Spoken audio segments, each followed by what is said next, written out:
Suara saya dapat dengar dengan jelas? Okay. Alhamdulillah. Right. So, Assalamualaikum, salam sejahtera dan salam Malaysia Madani. Okay, minggu lepas kita mulakan dengan pantun. Hari ini kita mulakan lagi dengan pantun. So, izinkan saya. Okay, saya suka berpantun. Okay. Assalamualaikum, salam sejahtera.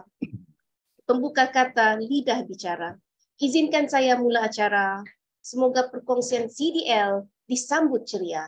Assalamualaikum, bismillahirrahmanirrahim. Salam perpaduan. Ya, salam perpaduan Cikgu Fong. Okey. Yang berusaha Datuk Dr. Mahender Singh selaku koordinator Connecting Dots Learning. Okey. Yang dihormati Dr. Zalina Muhammad Tahir selaku koordinator Connecting Dots Learning juga. Assalamualaikum. Selamat petang Datuk Doktor. Selamat petang Dr. Zalina. Khabar? Baik. Selamat datang. Selamat bertemu kembali. Alright. Tak lupa juga selamat datang kepada pegawai-pegawai daripada JPN, Barisan Pengetua-Pengetua Sekolah dan guru-guru besar, barisan rakan-rakan pendidik dan istimewa.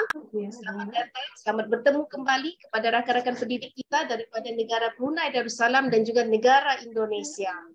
Okay, salam perpaduan daripada kami, rakan-rakan pendidik daripada negara Malaysia. Okay, terima kasih kerana sudi meluangkan masa pada hari ini. Okay, selamat bertemu kembali. Saya Cikgu Zura, moderator pada hari ini. Okay, tanpa membuang masa, di sini saya ingin menjemput, mempersilakan yang berusaha Datuk Dr. Mahender untuk sesi snippet brief break on. Dipersilakan Datuk Dr. Terima kasih Cikgu Zura dan selamat sejahtera semua kerana dapat bersama dengan kita pada petang ni. Selamat petang juga kepada pembentang kita pada petang ni, Cikgu Bun. Saya tersilap, saya ingat minggu lepas yang Cikgu Bun menjadi pembentang. Tapi rupa-rupanya minggu ini, saya tersilap lihat tarikh. Terima kasih kerana dapat bersama pada musim cuti ini, cuti sekolah. Dan pada hari Jumaat ini, saya doakan agar semua yang bersama kita pada hari ini sihat, dan ada bersama dengan keluarga atau sedang melawat ibu bapa atau adik-beradik dan sebagainya. Ini adalah satu daripada tujuan kita bercuti, cuti sekolah kita. To unwind dan to recuperate. Kalau di hospital kita ada jururawat, kita ni guru rawat. So kita deal dengan manusia, kita anak murid kita. Kita perlu rehat ini kerana rehat ini akan memberi kita satu tenaga yang berbeza bila kita kembali ke sekolah nanti. We are rejuvenated. Kita ada tenaga lebih ini. Tuan-tuan dan puan-puan, tajuk yang saya pilih hari ini ialah learning versus non-learning. Sebenarnya tajuk ini pun timbul sesi seperti yang saya selalu sebut pada akhir pembentangan saya, ilmu tu boleh datang daripada sembang profesional. So, sembang profesional saya berlaku dengan Datuk Dr. Amin minggu lepas, sedang minum teh tarik waktu malam kat kedai mamak di Precinct 8, dan perbincangan kita bermula selalunya tentang pendidikan. Akhirnya kita datang ke satu perspektif bila Datuk Dr. Amin sebut tentang non-learning. Dan kita selalu harapkan bahawa dalam sesi pengajian kita di sekolah, bila kita mengajar, kita harapkan murid belajar. Saya pernah juga tanya dalam sesi snippet, soalannya, is schooling equal to learning? Adakah persekolahan bersamaan atau equates to bersamaan dengan pembelajaran? Kerana kajian menunjukkan ada murid yang pergi ke sekolah bertahun-tahun tapi tak belajar. They go to school for years and years but they do not learn. So soalan itu adalah untuk kita semua sebagai pendidik. Kenapa pembelajaran itu tidak berlaku? And kita semua sudah arif tentang learning, apa pembelajaran. Lepas tu kita buat penilaian, pentaksiran, dan kita jangka daripada pentaksiran kita bila murid boleh menjawab, atau soalan yang kita tanya semasa PDP, kita tahu bahawa murid belajar kalau dia dapat jawab. Tapi ada masanya kita tidak ada peluang untuk tanyakan soalan kepada semua murid kita. Maka kita selalu tertinggal dengan soalan, I hope all of them understand. Apa yang kita ajar tu. Dan soalan itu mungkin sukar untuk kita nak jawab. Adakah setiap pelajar kita belajar apa yang kita ajar? So apa tu non-learning? Can I have the next slide please? So, tentang learning ini banyak buku yang ditulis. Non-learning ini adalah keadaan atau situasi di mana individu punya peluang untuk belajar sesuatu. Tetapi pembelajaran tepat atau yang diharapkan atau yang dihajatkan oleh guru tidak berlaku. Tetapi mungkin dalam cerita cikgu cakap pasal lawatannya ke tepi pantai, itu murid belajar, tapi konsep Pythagoras theorem yang cikgu ajar untuk hari itu murid tak dapat nak tangkap. So you do learn, tapi tacit learning tentang TACIT, tacit learning tentang perkara lain, tetapi bukan tentang apa yang dihajatkan untuk hari itu. Itu dianggap sebagai satu perspektif non-learning. You are learning what you are not supposed to actually learn. Anda terbelajar. Bukan salah, tetapi hasrat atau objektif cikgu atau hasrat untuk objektif apa yang patut dicapai oleh murid itu tidak tercapai. Kerana learning ini very complex. Sebab itu kadang-kadang menjadi satu cabaran bila kita ada 40 orang murid dalam kelas atau lebih. Bagaimana kita nak pastikan bahawa sesi yang kita kendalikan untuk hari itu atau untuk minggu itu membawa manfaat yang kita harapkan, learning yang kita harapkan. Ya. Atau mereka belajar sesuatu yang tidak diharapkan tapi mereka belajar juga. Itu non-learning. Dan ada 3 keadaan ya, yang di mana situasi ini berlaku. Situasi di mana individu yang sedar dia ada dalam kelas tapi tidak mengalami pembelajaran. Conscious, dan saya pernah tanya pengetua dengan guru besar dan mereka sebut bahawa ada murid sebegini, they are aware tetapi tak belajar apa pun. Okay. Dan ada situasi di mana murid sedar tentang potensi peluang pembelajaran tapi enggan belajar. So ini adalah the motivation to learn.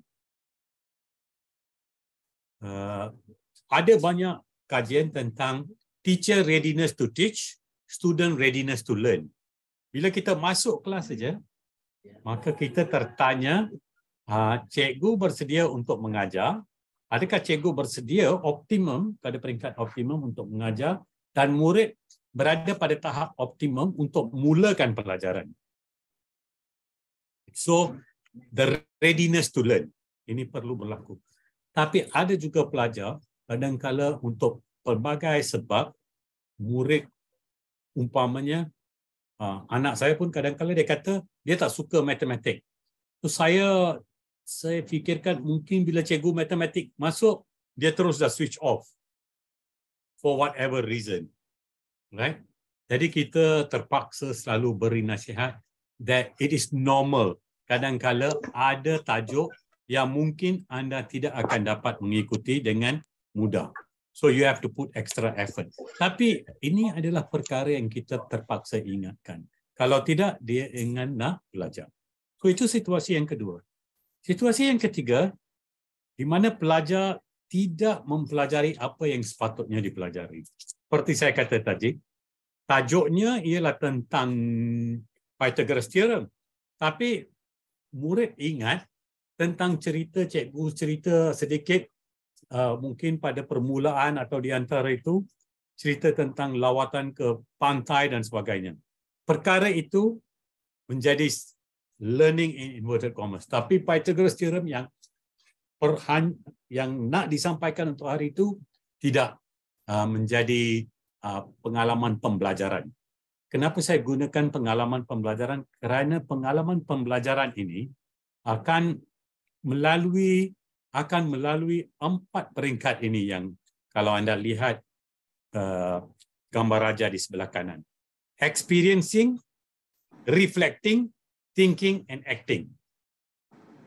So kalau proses ini berlaku dalam kelas, dia mengalami apa yang diajar, dia buat refleksi tentang apa yang dibelajar, dia fikirkan tentang apa yang dibelajar, lepas tu dia bertindak. Bertindak ini dalam bentuk nak buat kerja rumah, kerja sekolah atau menjawab soalan. Atau adakah pelajar senyap saja?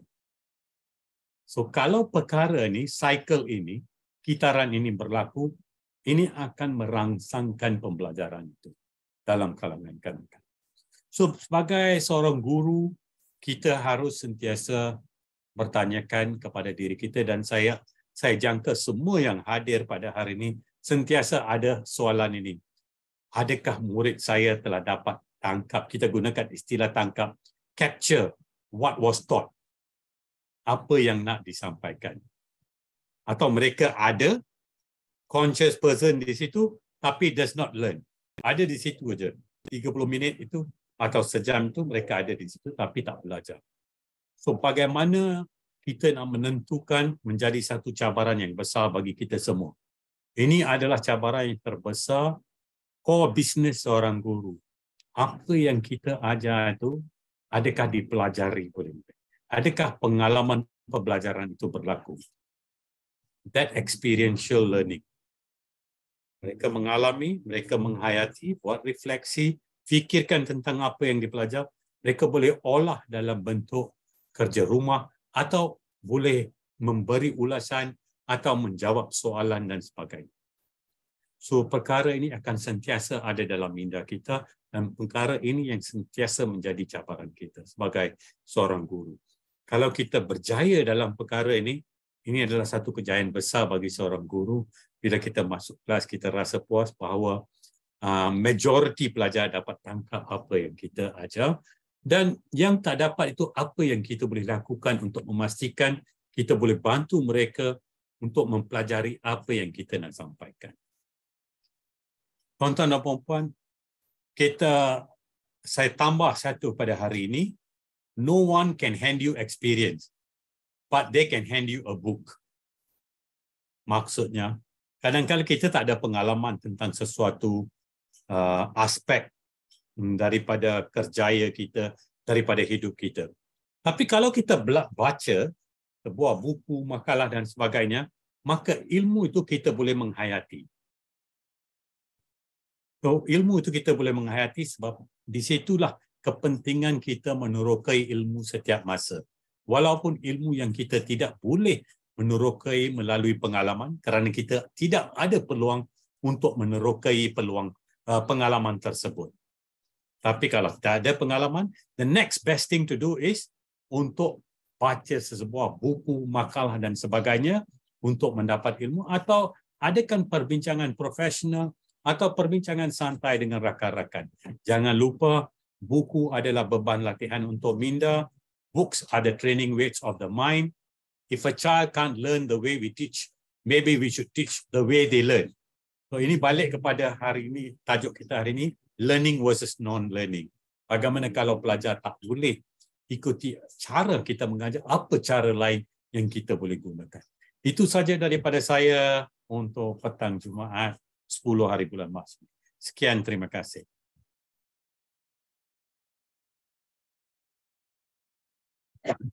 Terima kasih Dr. Ravinder di atas perkongsian tadi. Dan daripada di sini saya nak buat ulasan lah berkaitan dengan perkongsian Datuk Doktor, di mana perkongsian Datuk Doktor tadi adalah berkaitan dengan learning dan juga non-learning. Kalau kita lihat learning ni berlaku di dalam pembelajaran di dalam kelas. Namun sedemikian, non-learning itu berlaku tanpa disedari di mana-mana sahaja. Boleh berlaku.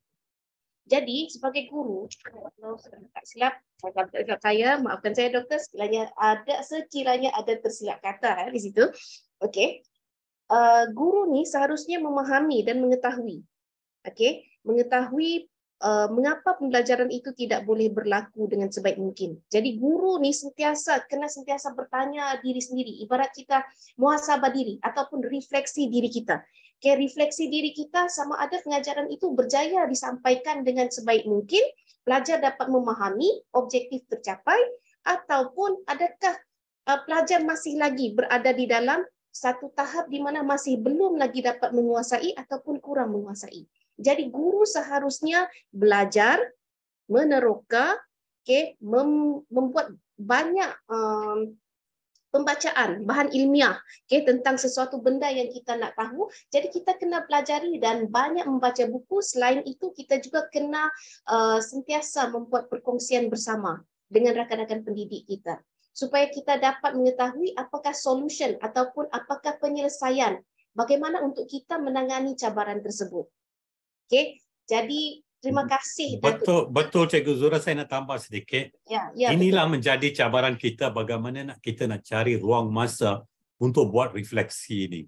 Kadang-kala kita mengejar-ngejar, Dr. Zalina ya, anda berada di JPN, cikgu mengejar-ngejar cari masa untuk banyak perkara yang lain. Tetapi jangan lupa kita perlukan masa untuk refleksi yang Cikgu Zura sebut tadi. Refleksi itu sangat penting dan ia bukannya berlaku sebulan sekali. Ia berlaku setiap hari, mingguan dan sebagainya.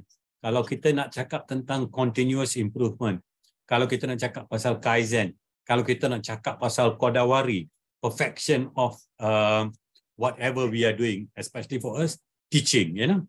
Kalau kita nak perfection itu, kita perlukan masa yang diruangkan untuk kita meneroka bagaimana kita boleh meningkatkan lagi kualiti pembelajaran yang berlaku dalam kelas. Itu adalah saya rasa tunjang kepada tugas seorang guru. We need time for that. Dan sometimes it's not easy to find that time. Nak cari masa itu untuk core business kita. Sorry, itu tambahan sedikit. Ya, tak apa doktor. Terima kasih doktor. Memang betul pun apa yang doktor perkatakan tadi.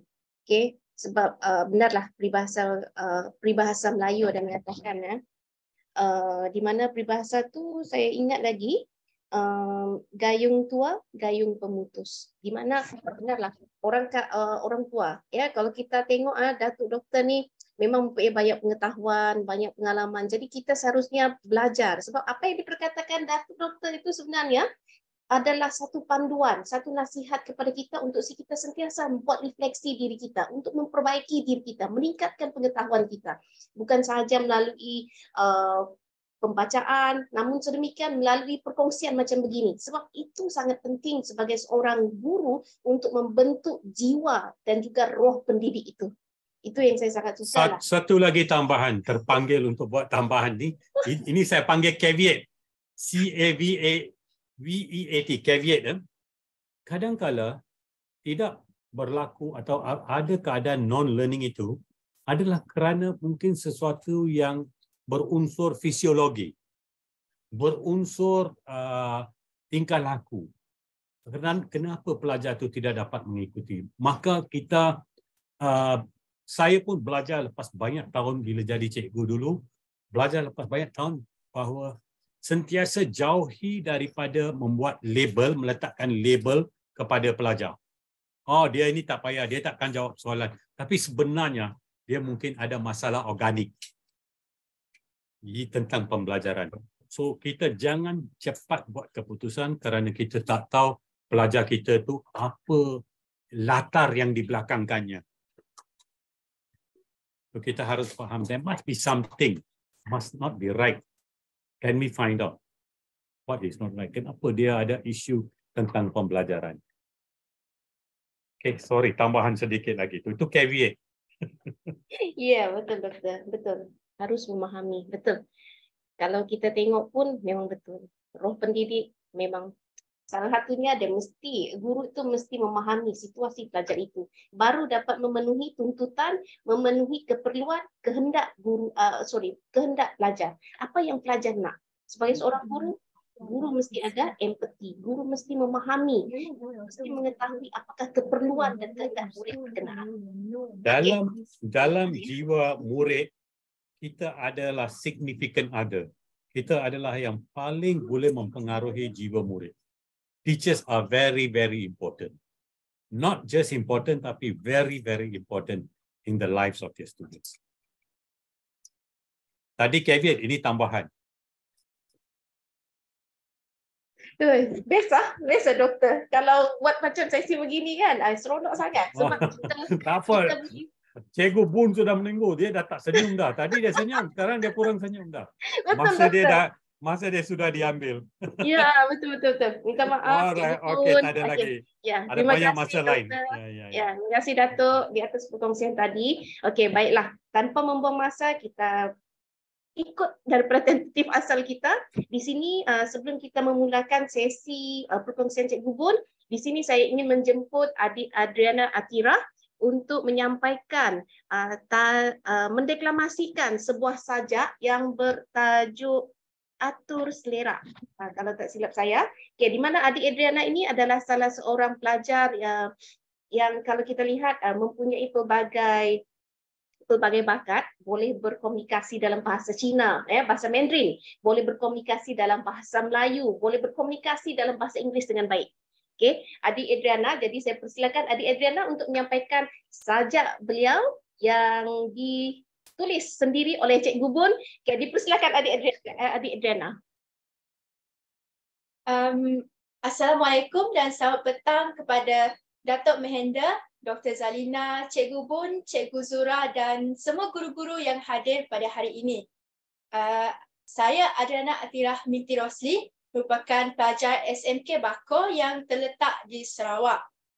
Pada hari ini saya akan mendeklamasikan sebuah sajak yang merupakan hasil nukilan daripada Cikgu Bun sendiri.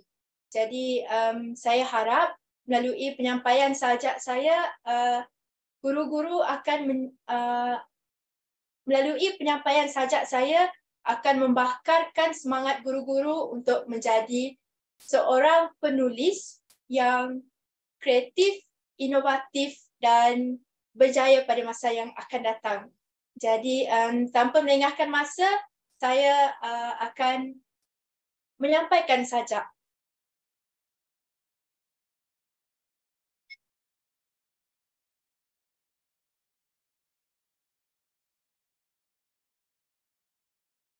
Atur selera.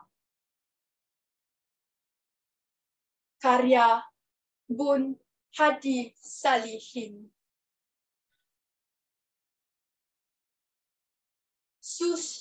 Susun atur. Tak mesti dalam peta.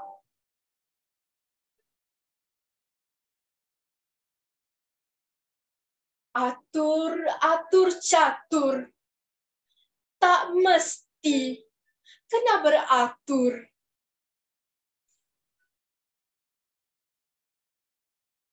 Yang kemas tak mesti emas. Yang cerah tak mesti gah.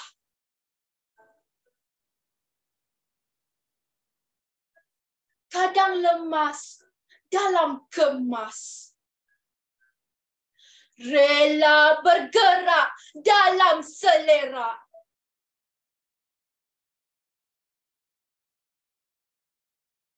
Aku bagai kejarkan murid.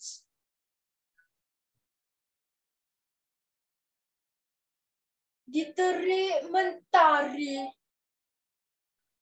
Berulang alik tak sudah lagi.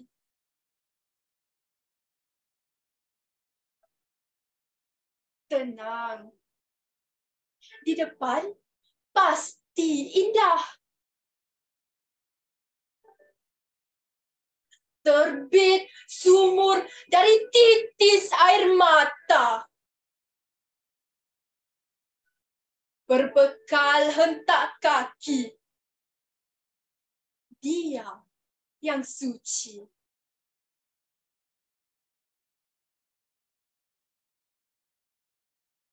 Sekian daripada saya. Terima kasih. Okey, tahniah adik Adriana. Wah, cikgu. Terima kasih Adriana di atas pendeklamasian sajak tadi. Sangat seronok. Okey, kalau kita lihat hari ini ada agak berubah sedikit, di mana kita punya sesi perkongsian ada pantun, ada pendeklamasian saja, ada sesi snippets daripada Datuk Dr. Mahender. Okey. Kenapa kita buat macam ni? Dia ada sesi penggabung jalinan di situ. Jadi kalau kita lihat ada sajak, ada penulisan. Okay, so perkongsian kita pada hari ini bersama dengan insan yang hebat, yang sangat menginspirasikan. Sepanjang saya mengenali beliau, Cikgu Bun ni seorang yang ceria, seorang yang tenang. Kalau bercakap tu pun ni macam ni, macam ni. Saya suka dengan cara beliau. Jadi diizinkan saya untuk membacakan sedikit profil Cikgu Bun, di mana maafkan saya, orang kata saya masih lagi terkilan dengan bacaan deklamasi Adriana tu. Alright. Beliau ialah Muhammad Hadi Salihin bin Muhammad Azmi, atau dikenali juga di laman media sosial beliau iaitu Cikgu Bun Hadi Salihin. Cikgu Bun adalah seorang pendidik yang kini mengajar di SMK Jeram Selangor, dan jangan terkejut, Cikgu Bun adalah seorang guru matematik tambahan. Hebat. Daripada matematik, subjek matematik tambahan, tetapi bagaimana boleh jadi seorang penulis? Seorang yang sangat hebat. Saya pun macam, wow, kagum dengan Cikgu Bun ya. Okey, tanpa membuang masa, di sini saya ingin mempersilakan Cikgu Bun untuk membuat perkongsian beliau, iaitu tajuk perkongsiannya iaitu Cikgu berminat jadi penulis. Jadi dipersilakan Cikgu Bun. Persilakan. Terima kasih Kak Zura, Cikgu Nora Zura. Okay, Assalamualaikum dan selamat sejahtera untuk Dr. Zalina, Dr. Mahender Singh. Juga teristimewa untuk adik Adriana Atira sebentar tadi.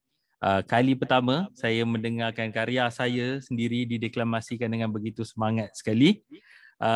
Kalau ditanyakan saya, susun atur selerak tu saya buat selepas saya kemas rumah, dan saya rasa tak selesa rumah yang terlalu kemas. So saya selerakkan balik.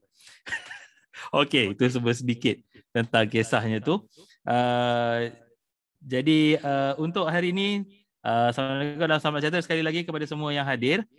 Sama ada di platform Zoom ataupun di dalam, saya kirakan ada dekat dalam YouTube, sama ada menonton secara langsung ataupun secara rakaman nanti. Baik, izinkan saya share skrin saya. Kiranya ada banyak juga yang saya dah kongsikan ni. Saya sebenarnya memikir-mikirkan apakah tajuk sebenarnya yang sesuai untuk saya sampaikan. Bila bincang-bincang dengan kawan, mereka pun beritahu saya yang ini antara yang mungkin saya boleh kongsikan, yang mungkin ada sedikit berbeza dengan rakan-rakan yang lain. Jadi ini adalah kita punya objektif, iaitu berkongsi ilmu dan kemahiran untuk membangunkan kompetensi guru, meningkatkan keupayaan, membina jalinan dan jaringan yang berterusan. Okey, dan juga kita hashtag cikgu bantu cikgu, dan perkongsian ini tidak putus sejak dimulakan, tak kira cuti sekolah, raya dan sebagainya. Setiap Jumaat pastinya ada sejam setengah sesi perkongsian, dan ini akan dilangsungkan perkongsian ini secara hands on. Jadi sidang video sekalian, nantikan dan selamat bekerjasama sekejap lagi, berkolaborasi dengan saya untuk sesi hands on. Macam mana nak hands on kali ini kan? Tak ada aplikasi, pastinya ada. Baik, cikgu minat menjadi penulis? Satu soalan yang saya harap dapat menyuntik ataupun menggelitik hati kalian semua. Adakah minat ke menjadi penulis? Kita selalu tengok karya orang lain, kita selalu baca karya orang lain, kita selalu menjadi pembeli kepada karya orang lain. Tapi pernahkah kita terfikir untuk kita sendiri menjadi penulis? Okey. Jadi ini antara jenis-jenis karya yang telah saya hasilkan selama ini, yang saya akan kongsikan hari ini.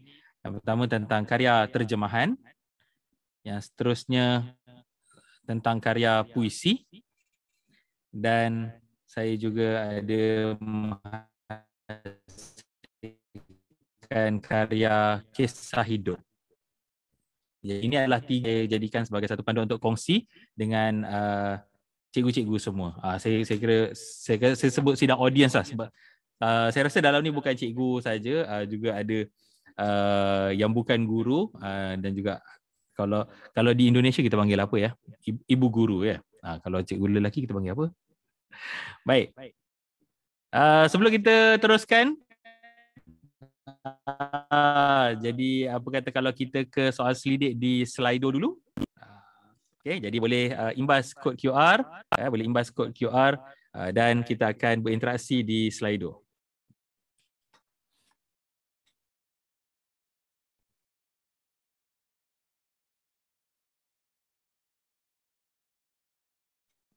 Okey. Boleh imbas. Sekarang dah nampak kod QR saya?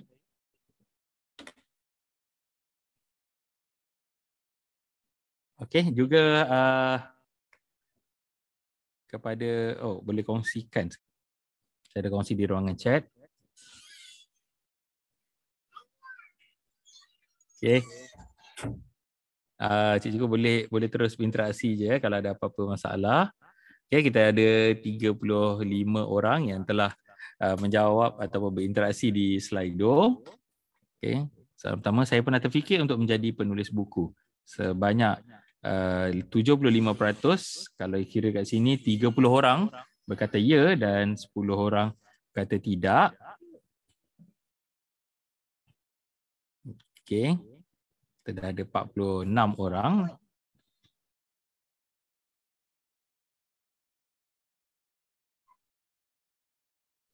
Okey. Jadi saya kira ramai yang kata pernah terfikir untuk menjadi penulis buku. Baiklah, saya kira kepada yang ada di dalam YouTube juga boleh imbas kod QR ini dan boleh sama-sama berinteraksi dengan kita secara langsung di sini. Okey, terima kasih. Dah 53 orang. Saya next. Okey. Saya pernah menulis buku yang diterbitkan. Maksud sini tulis buku yang dah terbit. Kita sebagai cikgu banyak kita tulis buku, tambah-tambah buku RPH tu kan. Buku laporan dan sebagainya. Maksud saya sekarang ni adalah buku yang diterbitkan. Buku yang diterbitkan. Kita nak tengok, kita show result. Okey, kita ada 24 orang. 23% yang pernah menulis buku yang telah diterbitkan. Alhamdulillah. Kalau boleh kongsikan di ruangan chat, apakah tajuk buku, jenis buku, teknikal, boleh bagi link YouTube ke? Ada yang minta link YouTube pula. Okey. Baik, ada 45 orang telah berinteraksi. Tulis buku tak pernah, tapi puisi, cerpen dan skrip drama radio pernah. Tahniah Cikgu Lily Sofia. Kalau tak silap saya, kaunselor dari Sabah tadi ya. Okey, skrip drama radio. Okey, skrip drama. Saya pun belum pernah lagi skrip drama. Okey, buku cerita kanak-kanak, cerpen dan puisi, buku pengalaman hidup. Okey, terima kasih. Wow, menarik. Okey, saya tak pernah tulis apa-apa pun. Tak apa Ustazah Jumirah. Kalau semua orang tulis, nanti siapa yang nak baca kan?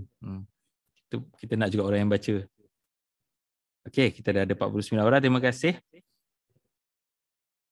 Nampaknya ramai yang dah pernah tulis buku cerita kanak-kanak, antologi cerpen, puisi dan sajak. Mungkin ada dalam satu kumpulan dengan saya juga ni. Saya juga antara dalam, nanti saya akan cerita kejap lagi. Kalau ada dalam satu kumpulan dengan saya, nanti bagi tahu ya. Baik, kita pergi ke 3 soalan seterusnya. Satu soalan saya akan tanyakan tentang terjemahan. Jadi ini adalah soalan untuk bahagian terjemahan, iaitu ini adalah kemahiran bahasa yang saya ada mengikut kepandaian saya. Jadi tuan-tuan pilih 3 ataupun lebih. Tapi kalau dah pilih 3, dah boleh tekan submit. Jadi sebenarnya kita semua boleh menterjemah. Kita semua boleh menterjemah. Kita semua boleh menjadi penterjemah jika kita ada sekurang-kurangnya kemahiran dalam 2 bahasa. Okey, kita tengok bahasa Melayu, bahasa Inggeris, bahasa Arab. Okey, lain-lain bahasa Mandarin, Kita di Malaysia memerlukan penterjemah terutama sekali untuk bahasa Melayu dan bahasa Inggeris, ya, dan juga bahasa-bahasa lain. Kalau kita tengok era penterjemahan ni, kalau cikgu dari Indonesia ada di sini, semestinya berbangga kerana Indonesia jauh di hadapan dalam terjemahan berbanding dengan kita. Terutama sekali dari segi dia dari zaman Nokia lagi. Dari zaman Nokia lagi kita pakai bahasa Indonesia dekat dalam telefon. Kita tak pakai bahasa Melayu kerana di Indonesia cepat melakukan kerja-kerja penterjemahan, terutama sekali dalam penterjemahan manual untuk teknologi-teknologi yang datang.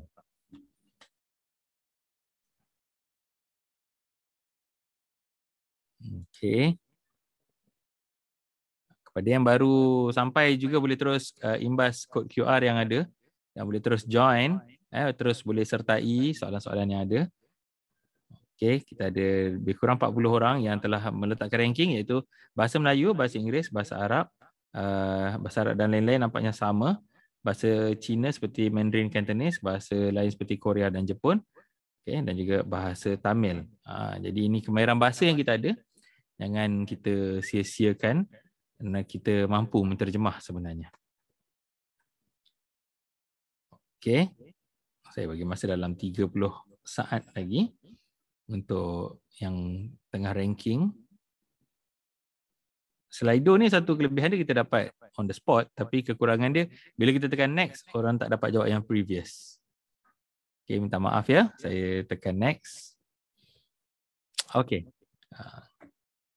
Bagi saya, puisi adalah macam mana tu? Apa pendapat tuan-tuan, apa pendapat para audiens sekalian tentang puisi?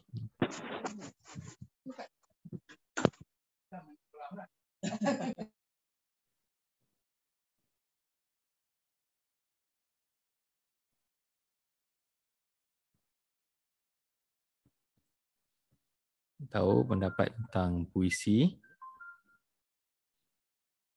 Pernah tulis short story for my school kids. Pernah tulis sajak dan deklamasikan oleh pelajar untuk majlis anugerah pelajar cemerlang sekolah. Pernah tulis satu telemovie. Oh, siapa ya tu? Sebab kita tahu ada beberapa juga cikgu-cikgu yang memang terlibat dalam penghasilan telemovie yang kita tengok dekat drama, dekat TV. Siapa ini pakai iPhone ni? Boleh reveal tak siapa yang penulis telemovie yang ada dekat dalam ni?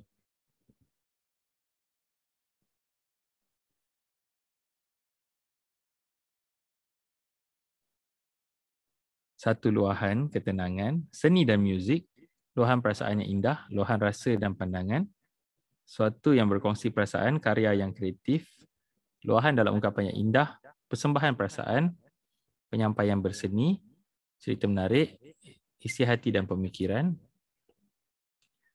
pantun, bahasa yang puitis, menarik,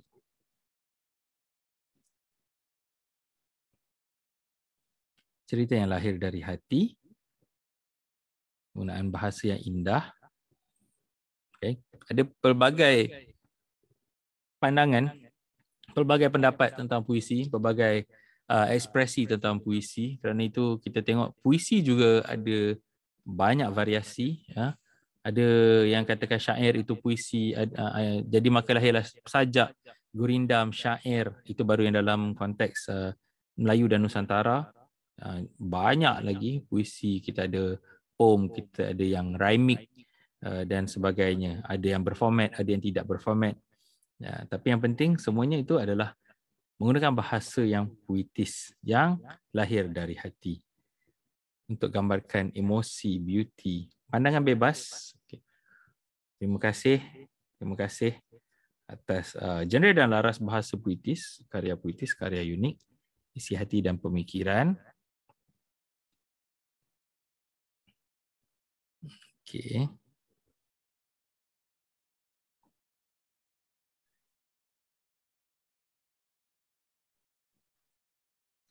Menarik ni Kak Zura ya. Banyak pendapat yang kita ada ni. Betul. Wow. Yang best tu ada penulisan telemovie. Wow. Ya. Hebat.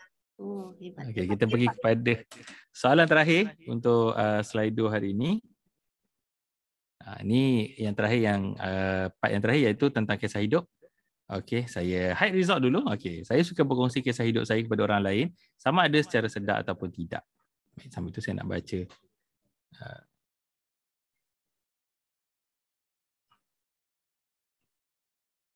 Tahun 1998, email Imelda. Email Imelda, macam pernah dengar. Sebab saya memang kaki TV, ya. Pernah tulis sajak dan deklamasi. Okay. Email Imelda, 1998. Okey, 1998 saya dekatan 1. Okey. Lakon ada Aris dari Isma Daniel. Okey. Kita cari email Imelda. Pengalaman yang hebat sebenarnya, sangat hebat. Memang banyak karya sebenarnya kalau cikgu semua tahu, kebanyakan novelis juga sebenarnya adalah guru. Antaranya Anis Ayuni. Kalau tak silap saya, cikgu tu penolong kanan masa saya jumpa dia. Okey. Ya, tak pasti kalau saya buat macam tu. Tidak, saya memang berahsia. Baik, terima kasih atas respon yang diberikan. Terima kasih kepada respon yang diberikan untuk 5 soalan yang saya hantar kepada kalian. Jadi kita berhentikan dulu Slido ini, ya, dan kita sambung kembali slide untuk perkongsian saya. Okey, slide saya dah kembali ke Kak Zura? Dah. Ya, dah. Okey, terima kasih. Baik. Saya kongsikan bahagian pertama saya pada hari ini, iaitu tentang penterjemahan. Okey, tentang penterjemahan ni, karya penulisan saya bermula di sini. Okey. Sebenarnya semalam saya baru belik sijil dan penterjemahan saya itu bermula pada tahun 2013 pada bulan Mac. Jadi ngam-ngam 10 tahun. Jadi gambar-gambar yang kalian lihat ni adalah gambar 10 tahun lepas.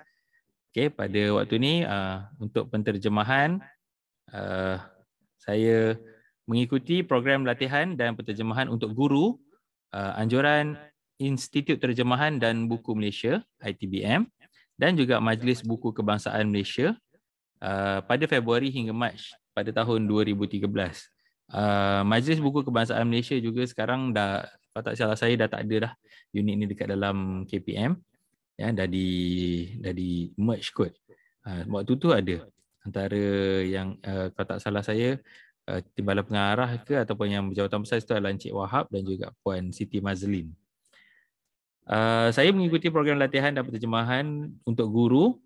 Program latihan dan terjemahan ni sebenarnya diadakan oleh ITBM, di mana kalau kita nak masuk itu kita dikenakan bayaran lebih kurang dalam RM1,200 pada waktu itu.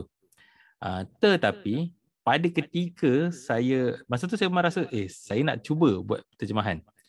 Masa tu baru posting sebenarnya, baru 3 tahun posting, 4 tahun. Saya rasa saya nak buat terjemahan. Bila tiba-tiba saya dekat portal KPM, waktu tu kalau tak silap saya nak isi APDM ke ataupun SSM ke macam tu untuk anak murid saya. Lalu satu ribbon dekat atas tu, cikgu minat menterjemah. Kemudian saya klik dan saya isikan saya punya detail. Kemudian ada 4 teks, 2 bahasa Melayu, 2 bahasa Inggeris. Terjemahkan salah satu bahasa Melayu kepada bahasa Inggeris, terjemahkan salah satu bahasa Inggeris kepada bahasa Melayu, kemudian submit. Dan tak lama lepas tu saya dapat email yang saya diterima untuk menjalani program ini. Rupa-rupanya pada waktu tu hanya ada 30 orang guru yang terlibat untuk terjemahan ini di seluruh negara yang dipilih untuk menyertai program ini. Dan saya salah seorang daripadanya. Dan untuk mengetahui semua, kalau tak salah saya dekat dalam tu yang hadir tu semua cikgu bahasa Melayu, bahasa Inggeris. Saya seorang je cikgu matematik dan ada seorang lagi cikgu sains. Okey. Dan program itu saya dapat jalani secara percuma. Hanya ditaja oleh KPM. Menteri Pendidikan pada waktu itu menyasarkan yang kita perlu melaksanakan kerja-kerja terjemahan untuk meningkatkan bilangan penghasilan buku menjelang tahun 2020. Kerana pada waktu itu kita menuju pada negara maju tahun 2020. Tinggal 7 tahun lagi masa tu. Jadi antara karya akademik, masa tu kita kebanjiran novel. Jadi antara karya akademik, karya ilmiah yang mudah untuk dilaksanakan, untuk diterbitkan adalah karya terjemahan. Dan untuk menterjemah karya akademik, dipanggil guru-guru untuk melakukan penterjemahan kerana guru-guru lebih dekat dengan murid ataupun audiens di peringkat yang sedemikian. Jadi bagi saya penterjemahan ini penting kerana penterjemahan membantu yang tak faham untuk jadi faham. Kan kalau macam saya sendiri pun, kalau saya dari kecil saya nonton televisyen, kita perlukan subtitle, kita perlukan penterjemahan kan untuk bantu yang tak faham jadi faham. Okay, jadi pada waktu tu saya dapat perkara ni, saya dapat offer ini, dan nak dijadikan cerita, setiap peserta yang masuk dekat dalam program itu mendapat sekurang-kurangnya satu karya untuk diterjemahkan. Dan saya dapat 2 karya sebab karya yang saya dapat tu agak sikit dia punya bilangan teks. Jadi saya dapat 2 buah karya matematik, ya, iaitu 2 buah karya saya yang bertajuk Mengisih. Ini saya tunjukkan. Tajuk Mengisih ni. Sekejap, saya tak nampak muka saya sendiri.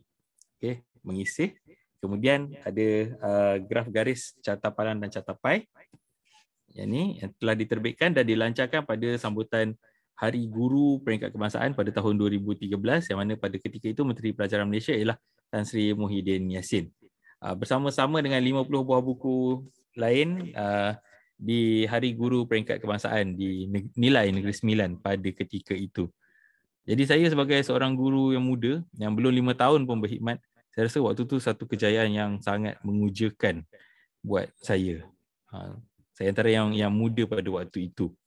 Okay, sekarang pun muda lagi harapnya. Okay. Jadi itulah penterjemahan saya yang pertama yang saya buat. Maknanya menjalani kursus secara percuma, tu rezeki. Lepas tu dapat teks asal dan terjemah kepada teks yang baru, dan paling teruja apabila buku tu diterbitkan. Kita tak sangka kerja yang kita buat dekat laptop tiba-tiba keluar terbit dengan nama kita sendiri. Dan kemudian dilancarkan pula pada sambutan Hari Guru Peringkat Kebangsaan. Jadi itu kejayaan yang besar saya rasa pada tahun itu, pada tahun 2013, 10 tahun yang lepas. Dan ini adalah momen-momen yang sempat saya rakam pada ketika itu. Tan Sri Muhyiddin Yassin dan juga pegawai-pegawai KPM pada ketika itu.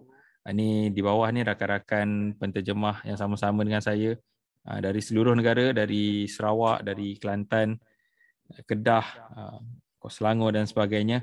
Okay, dan di atas sana is a proud wife and a proud daughter yang hadir sama-sama pada ketika itu, menyaksikan, menjadi saksilah kepada pelancaran buku sulung saya di peringkat kebangsaan pada ketika itu. Jadi ini momen pada tahun 2013, 10 tahun yang lepas, lebih kurang 10 kilogram yang lepas juga. Baik. Itulah dia tentang bagaimana saya bermula dengan karya terjemahan. Jadi kat sini saya kongsikan dengan para audiens sekalian, apakah jenis karya terjemahan. Ya, jenis-jenis karya terjemahan saya dapat bahagikan kepada 2. Yang pertama karya akademik, okay, dan juga karya kreatif.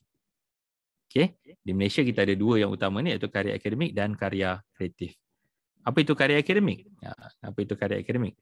Karya akademik antaranya ialah buku teks, buku aktiviti, manual pengguna ataupun buku pembelajaran.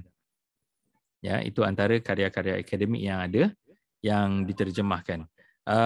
Juga karya akademik lain seperti terjemahan yang banyak di Malaysia juga adalah antara terjemahan kitab-kitab bahasa Arab kepada bahasa Melayu.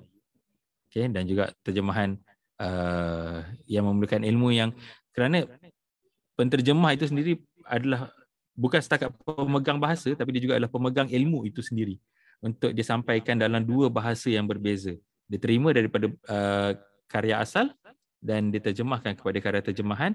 Jadi yang menjalankan proses itu seharusnya adalah pemegang ilmu itu sendiri. Jadi itu antara untuk karya akademik.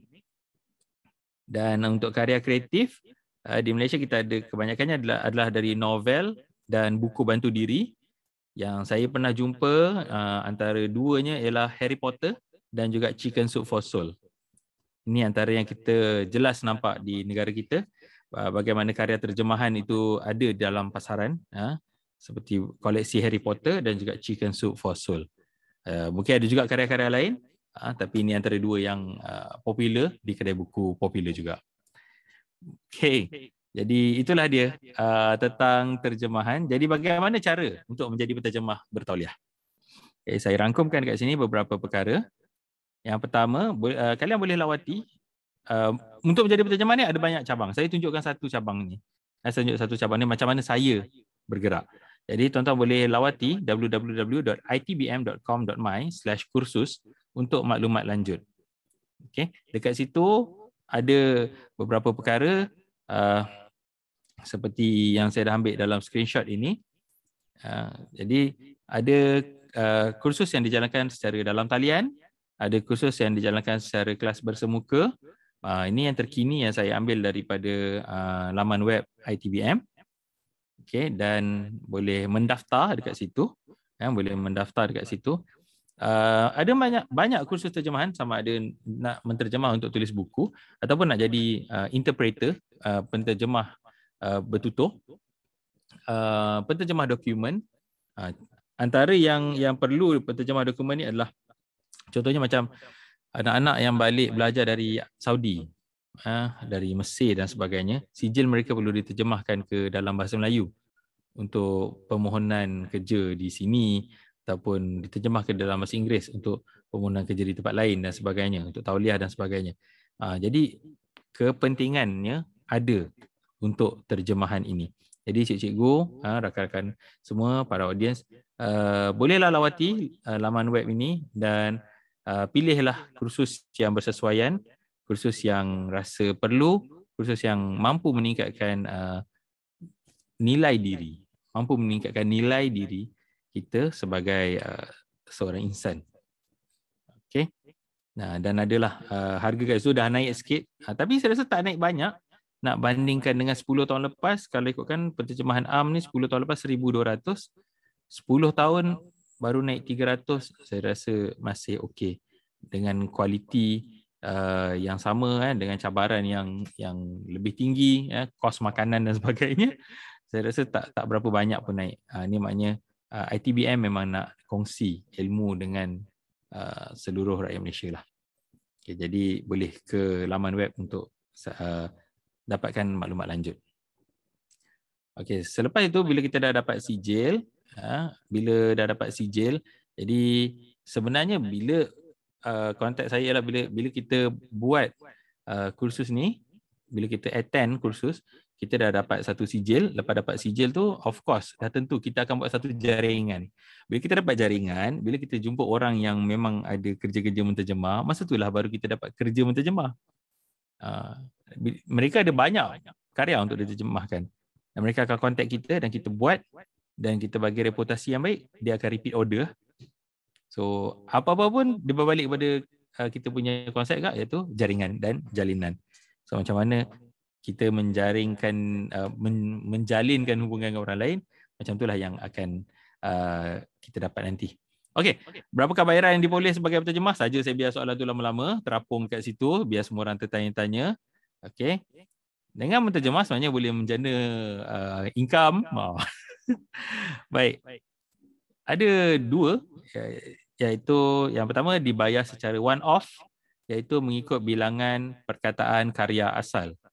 Contohnya 5 sen satu perkataan. Ya, dia dikira ikut perkataan. 5 sen, 6 sen, boleh pergi 8 sen satu perkataan. Okey.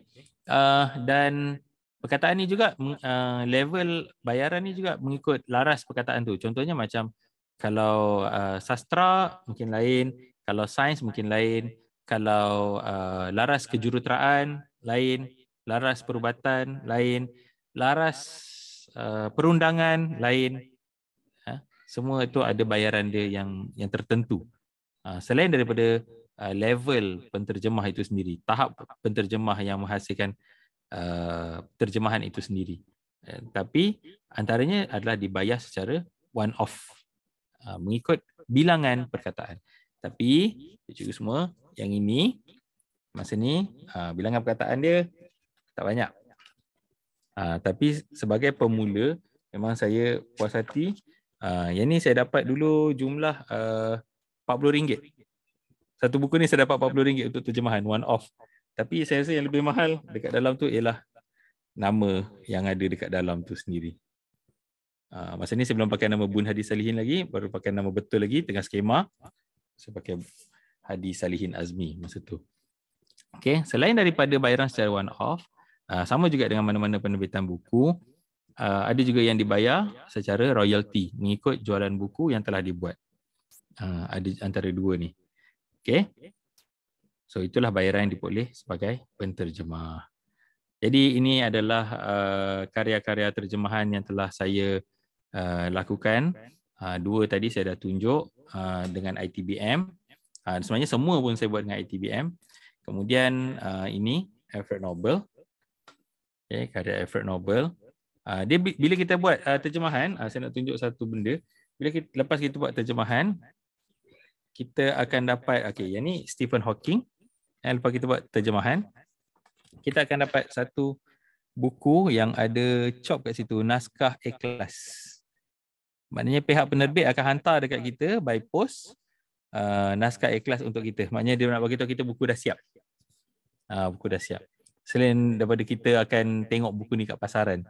Dan sudah tentu kita ada diskaun untuk beli buku. Macam saya ada diskaun pada waktu tu untuk beli buku dekat ITBM. Okay, ni buku yang keempat iaitu Stephen Hawking tahun 2016. Kemudian ada Robert Hooke.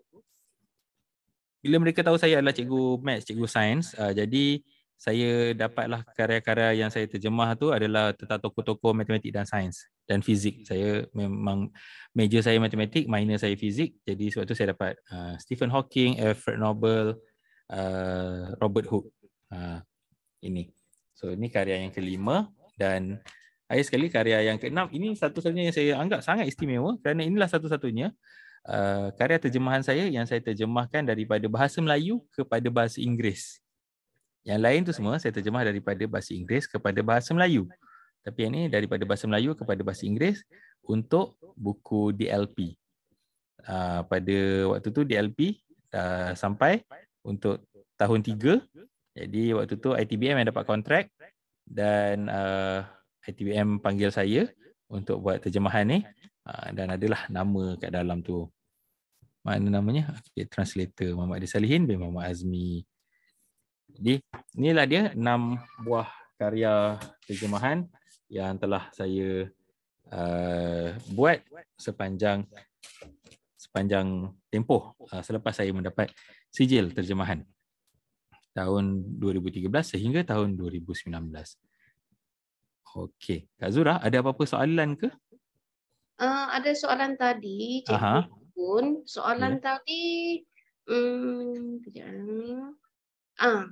ada yang berminat untuk menjadi seorang penulis dan penterjemah. Tapi tadi ada satu soalan daripada Cikgu Chian Chai Ling, di mana soalan beliau ialah, kalau ada buat buku modul itu dikira penulisan buku ke? Macam tu. Okey, maksud saya kalau kita terbit, pastikan kita dapat nombor di belakang ni, ISBN. Itu maksudnya diterbitkan. Sebab bila kita ada ISBN, maknanya kita mendaftar karya kita dengan hak cipta sekali, kita daftar di Perpustakaan Negara Malaysia. Sebenarnya tak susah pun cikgu untuk dapatkan ISBN tu. Kita dah di dalam CDL ni dah pernah ada perkongsian daripada Munshi Bahasa, Cikgu Nora Markom. Dia dah tunjukkan macam mana cara kita buat modul, kemudian kita hantar permohonan kepada Perpustakaan Negara, dan Perpustakaan Negara akan bagi kita satu nombor untuk kita cetak, untuk kita masukkan dalam cetakan kita. Jadi kita dah ada satu buku dan sebenarnya itulah buku yang diterbitkan. Dan selain itu, bila kita ada nombor ISBN, sebenarnya kita adalah menyumbang kepada bilangan buku yang diterbitkan oleh negara. Itu menyumbang kepada kemajuan negara. Ada kota dia. Berapa tahun kita kena ada berapa. Itu saya tak arif lah yang tu. Tapi ada dia punya tahap-tahap dia. Sebab tu kita sebagai cikgu sebaiknya banyaklah menulis. Bagaimana nak hubung? Okey. Okey, ada lagi ke Kak? Habis kemarin. Habis soalan. Okey, baik. Itu session yang pertama, sesi yang pertama. Jadi, tamat sesi yang pertama. Di setiap hujung sesi kita ada sesi hands on. Jadi saya akan kongsikan untuk hands on ini. Okey, tuan-tuan kena buat satu hands on kat sini sekejap ya. Okey. Boleh masuk link dekat dalam ruangan chat. Masuk link dekat ruangan chat. Okey. Ini sesi hands on kita. Terjemahkan ayat berikut ke dalam bahasa Melayu. Stephen Hawking is one of the famous scientists after Albert Einstein. Okey. Macam mana nak terjemahkan ni ke dalam bahasa Melayu? Okey, sila terjemahkan. Stephen Hawking adalah salah seorang saintis terkenal selepas Albert Einstein. Stephen Hawking merupakan salah seorang ahli sains paling terkenal selepas Albert Einstein. Okey.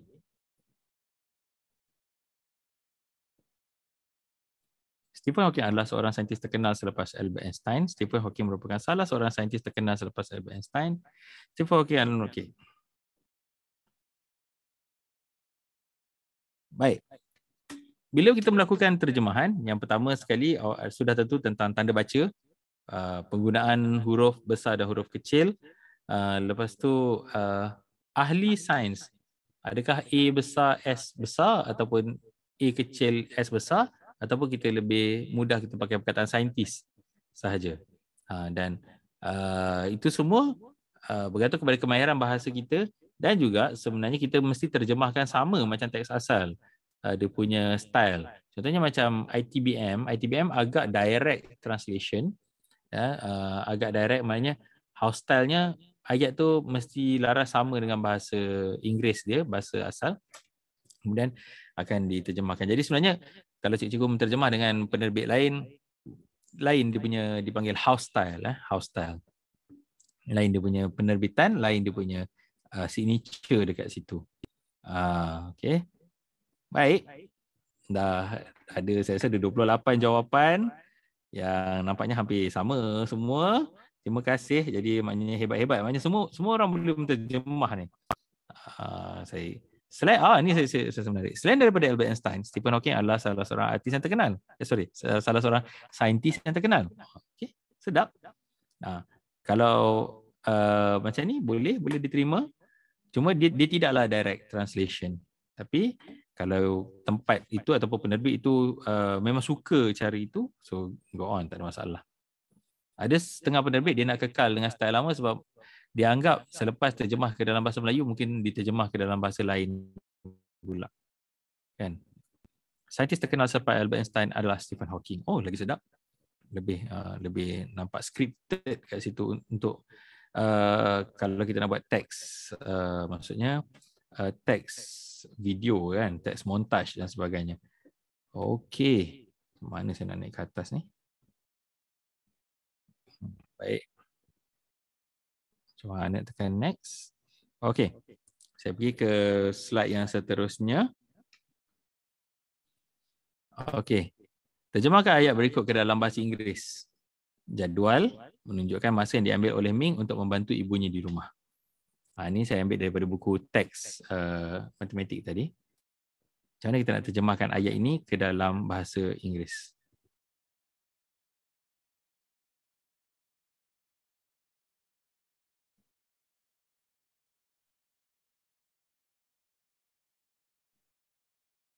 The table shows the time taken by Ming to help his mother at home. Okay.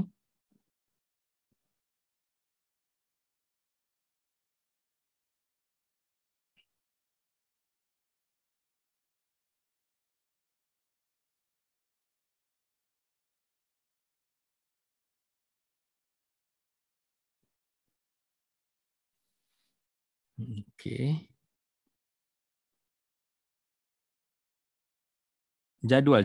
Masa tu memang pada teks tu memang jadual.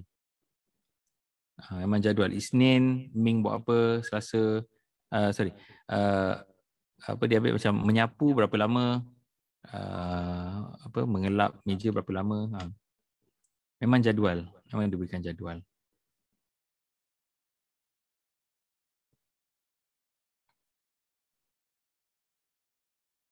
Okay. Jadual menunjukkan masa yang diambil. The table shows the time taken by Ming to help his mother at home. Okay. Terima kasih. Saya boleh ingat Lepas tu bila kita baca balik kat situ memang jadual. Serajah kan. Okay. Ni dah boleh buat income lah masing-masing ni. Dah boleh dapat income dah ni. Berapa ni? 5 sen, 10, 15, 20 sen, 25, 30, 35, 40, 45, 50 sen. Kita ada 70 sen. Dah dapat 70 sen. Tadi teks Stephen Hawking tadi dah dapat lagi berapa sen. Jadi masing-masing dah boleh dapat lah dalam RM1.25 hari ni. Sebab dah terjemah perkataan, dah buat satu terjemahan. Kalau yang satu perkataan 5 sen dah dapat RM1.25 hari ni. Tahniah. Cikgu Bun. Ya, saya. Cikgu Bun, Cikgu Wan Rosmaini angkat tangan. Mungkin ada soalan daripada Cikgu Wan Rosmaini. Ya, dipersilakan Cikgu Wan Rosmaini. Silakan.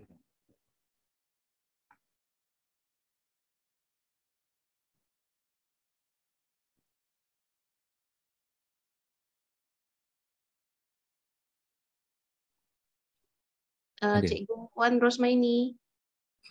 Dah lower hand dah. Okay. Baik. Terima kasih kepada semua yang telah berinteraksi di sini. Okay, nanti kita sambung lagi untuk bahagian yang berikutnya. Okay, seperti mana yang saya beritahu, setiap habis satu section kita akan buat satu CDL hands on. Okay, saya rasa slide saya dah kembali ke slide yang asal tadi. Okay, baik. Kita masuk kepada bahagian yang kedua iaitu penulisan puisi. Okay, penulisan puisi. Jadi bagi saya dengan puisi, saya menyampaikan perasaan tanpa menyatakan perasaan. Baik. So itu kaedah puisi bagi saya. Okay, bagaimana ia bermula? Sama juga penulisan puisi apabila kita dah ada hubungan baik ataupun kita dah mula berhubung dengan MBKM. Jadi MBKM seterusnya dengan Persatuan Penulis Nasional Malaysia iaitu PENA mengeluarkan penerbitan sebuah antologi puisi yang diberi nama Meracik Purnama yang telah dilancarkan di Pesta Buku Antarabangsa Kuala Lumpur 2019 di PWTC. Itu ada gambar-gambar saya tu. Rasanya boleh cari saya yang dekat mana. Dalam gambar atas tu. Saya sama je sebenarnya. Gambar dekat dengan kumpulan mana pun, saya akan ada dekat satu trademark dekat belakang tu. Okay. Dilancarkan di pentas utama pada tahun 2019, bulan April kalau tak salah saya, di pentas utama Pesta Buku Antarabangsa Kuala Lumpur. Saya tak pernah termimpi untuk berada di pentas itu untuk pelancaran buku, tapi pada tahun 2019 mungkin Tuhan telah memilih saya untuk berada di situ. Okay. Dua buah karya yang saya telah dimuatkan dalam antologi ini iaitu bertajuk Negaraku Baharu dan juga Teh Halia Tamil Street. Cikgu sebenarnya buku Meracik Purnama ini melibatkan 99 orang guru. 99 orang guru seluruh negara yang menulis dengan dua tema iaitu tema kemerdekaan dan juga tempat-tempat menarik di Malaysia.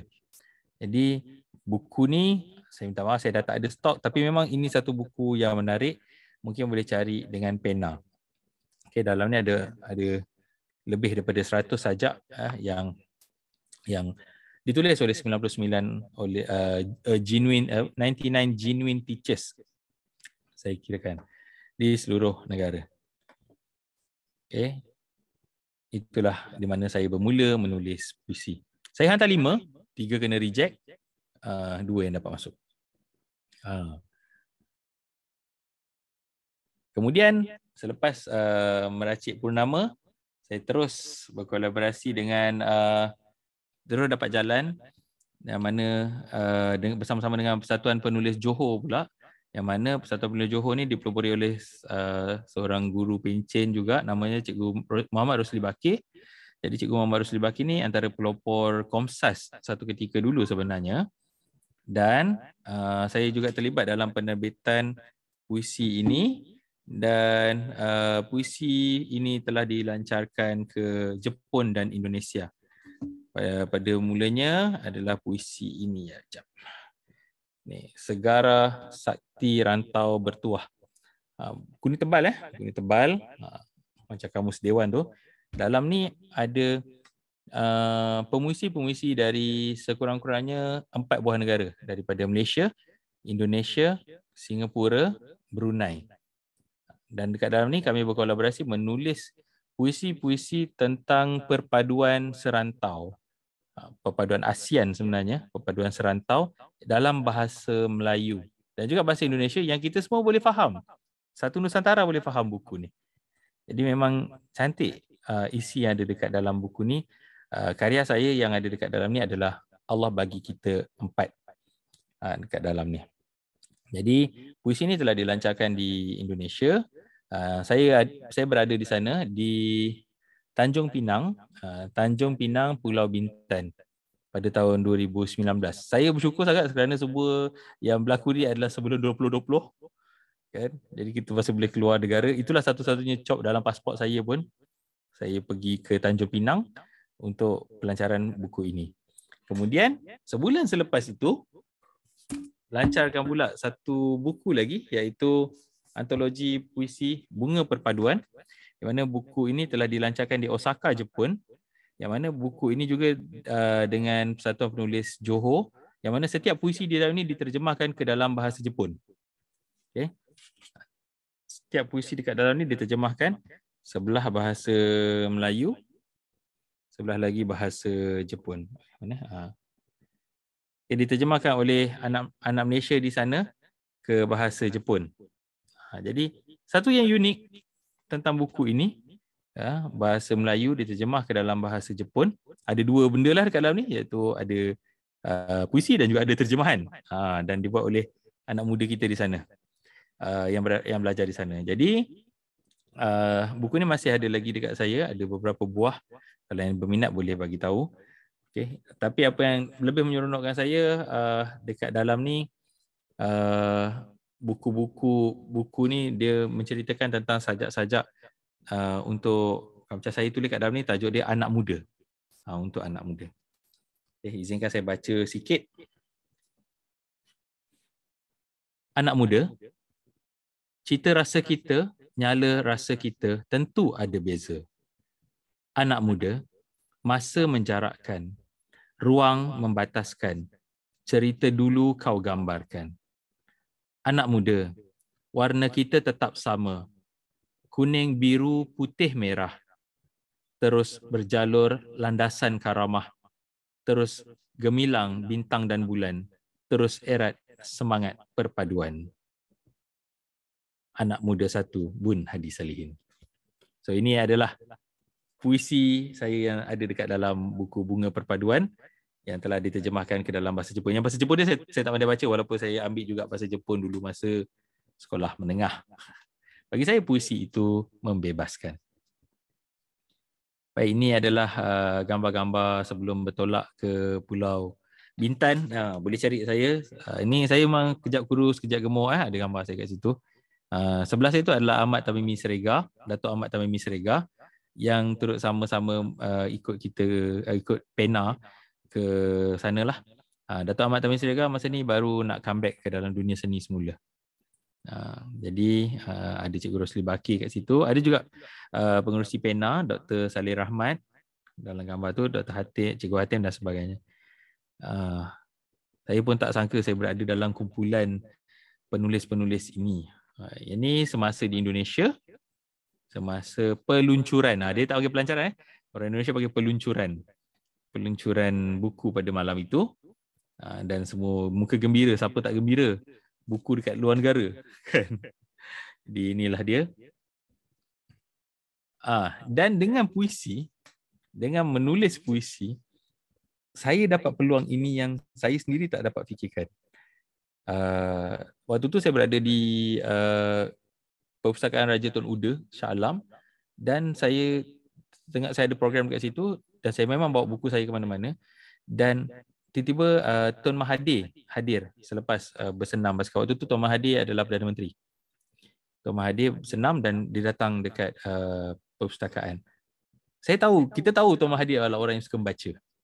Macam mana saya nak pergi jumpa Tun Mahathir? Saya fikir, macam mana nak pergi? Lepas tu saya bawa buku saya, bawa buku puisi saya, 2 buah ni, iaitu Meracik Purnama dan juga Bunga Perpaduan, yang kedua-duanya tentang kenegaraan. Kedua-duanya, ini tentang Malaysia, ini tentang Malaysia dan Jepun, tentang kenegaraan. Jadi saya rasa 2 buah buku ni akan membuatkan saya sampai kepada Tuan M. Saya nak pergi berbual dengan Tuan M. Macam mana cara kita nak pergi berbual dengan orang yang levelnya jauh dengan kita? Bukan pakcik kita, bukan saudara kita kan. Macam mana kita nak pergi? So, hanya dengan buku. Jadi saya bawa 2 buku ni, saya pergi dekat guard, dekat security dia, dekat dia punya bodyguard, security pula. Saya beritahu saya nak bagi buku. Saya bukan nak minta buku, saya nak bagi buku. Saya tanda tangan. Saya yang tanda tangan, saya yang bagi buku dekat Tuan M. So saya datang dan saya dapat berbual sekejap dengan Tuan M dan saya dapat bagi buku tu kepada Tuan M. Itulah saya rasa momen yang indah yang membawa buku saya kepada orang yang dihormati. Pada ketika itu. Ni ada pengerusi perpustakaan, nampak bodyguard. Bukan senang kita nak jerlus masuk jumpa Tuan M. Ni rezeki saya waktu tu, dah dapat berbual, dapat bersalam dengan Tuan M. Dan saya sangat bersyukur waktu ni semua sebelum COVID. Ni tahun 2019 punya cerita. Okey, bagaimana cara untuk mula menulis puisi? Tadi cerita saya, sekarang saya bawa kepada tuan-tuan. So bagi saya, pandang dengan mata hati, cuba lapiskan perasaan dengan kata-kata yang terbaik dan paling tepat yang dapat. Dia agak kompleks sebab setiap orang akan buat interpretasi berbeza. Kita lapiskan perasaan kita. Kalau macam kita marah, kita jangan cakap, aku marahkan kau. Dia mungkin marah tu boleh jadi ayat macam, dengan mata menyala ku panah ke hatimu. Mungkin itu perkataan dia, kan? Macam tu yang kita dapat. Bukannya aku marahkan kau, kau tak guna. Kita boleh buat perkataan lain. Okay. Tapi bagaimana cara untuk mula menulis puisi? Ya, yang pertama, baca dan tulis. Ini kata-kata sastrawan negara A. Samad Said. Pak Samad kata macam ni. Baca dan tulis.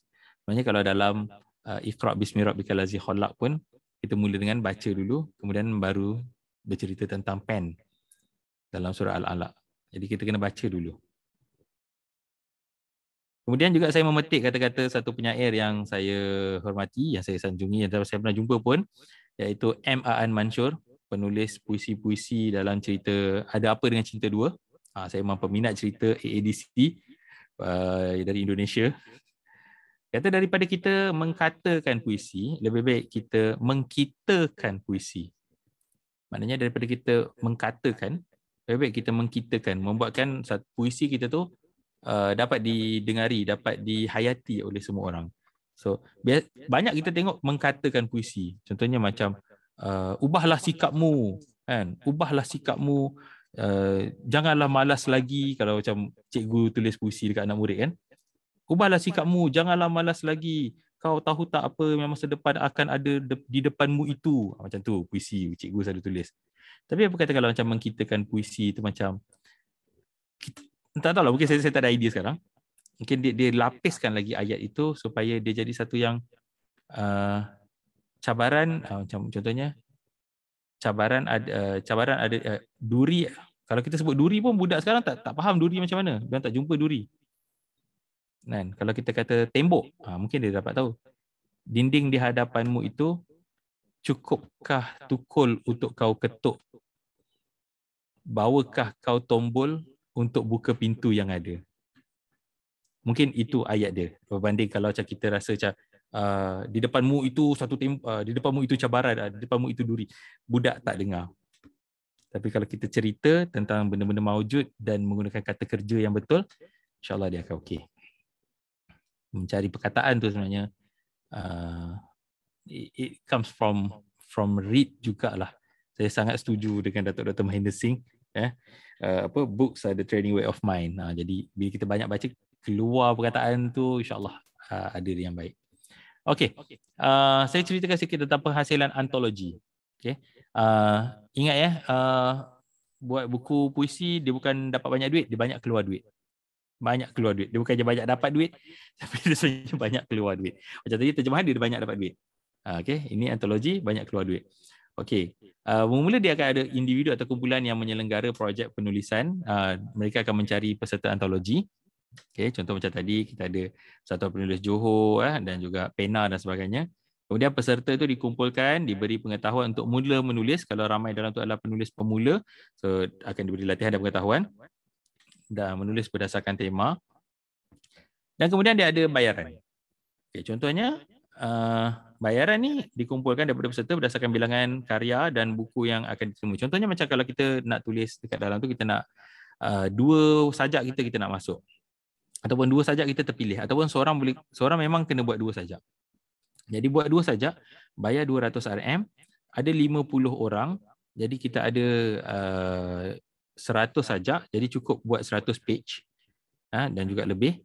Kemudian daripada RM100 tu, daripada modal RM100 darab bilangan peserta atau bilangan puisi yang ada tu, pihak penyelenggara akan membuat suntingan, akan membuat saringan dan kemudian juga akan buat penerbitan. Kemudian selepas buku tu terbit, seperti dijanjikan, dia bagi 5 buah dekat kita.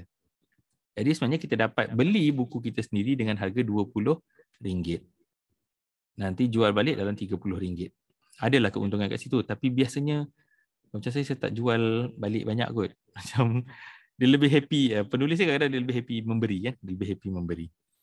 Jadi macam-macam cara, ini antara yang telah saya sertai, ini antara pengalaman saya, dikumpulkan, kemudian diterbitkan.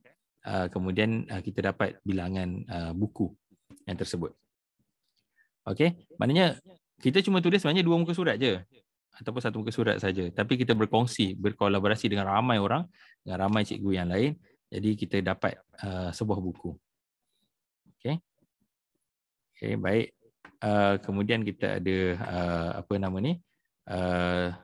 peserta menulis puisi, disaring dan kemudian disunting. Ini saya dah sebutkan tadi. Jadi penghasilan antologi adalah seperti itulah.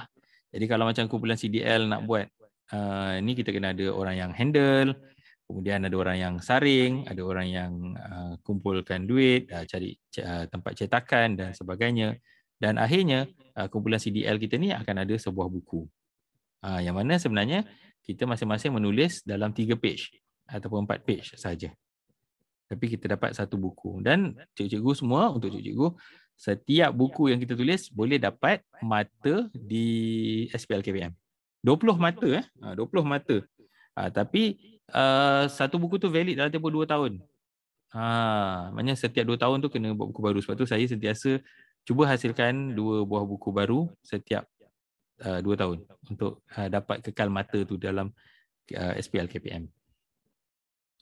Jadi bila orang buat ladap ke apa, saya relax lah kan.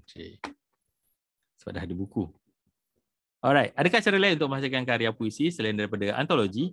Ya, ada, iaitu melalui sayembara. Sayembara ni pertandingan, penghantaran kepada majalah, akhbar dan media yang lain. So itu adalah antara cara menghasilkan karya puisi selain daripada antologi. Okay. Ini satu yang saya masuk tanpa antologi, maknanya saya tak keluar modal.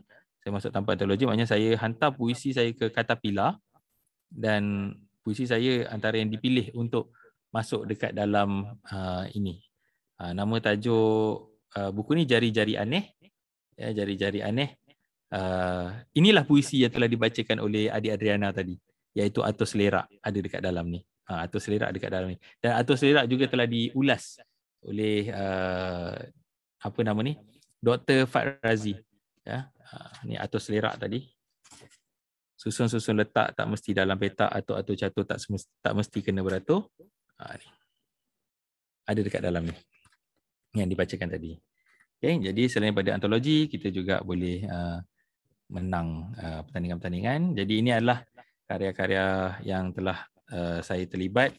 Okay, ini dia Meracik Purnama, kemudian Bunga Perpaduan, kemudian Segara Sakti Rantau Bertuah, kemudian Jari-Jari Aneh, okay. Kemudian Dia Matahari, maaf, ni Dia Matahari, puisi-puisi tentang guru kat dalam ni. Dan juga ini adalah Kudup Cinta. Ini juga antara karya yang menarik bagi saya kerana ini adalah puisi Sonian, kuntuman Sonian, kerana dia adalah bentuk suku kata yang semakin mengecil dari atas ke bawah. 6 suku kata, 5 suku kata, 4 suku kata, 3 suku kata. Saya sebagai orang matematik, saya memang sukalah main game ni untuk sumbatkan ataupun untuk muatkan perkataan mengikut suku kata yang ditetapkan pada setiap baris. Ini pun antara buku yang menarik bagi saya. Juga masih ada kat saya, Kudup Cinta. Juga puisi-puisi tentang cinta. Saya dekat dalam ni saya kongsikan perasaan saya tentang arwah mak dalam Kudup Cinta ni. Macam mana arwah mak besarkan saya dari kecil dan macam mana arwah mak sakit dekat hospital dan sebagainya lah. Saya abadikan dekat dalam ni. Sampai kalau saya rindu arwah mak tu, inilah yang saya baca. Cerita saya sendiri, saya baca cerita saya sendiri untuk hidupkan balik jiwa saya. Saya kadang-kadang benda-benda macam ni kita tak tulis dekat social media yang orang semua baca.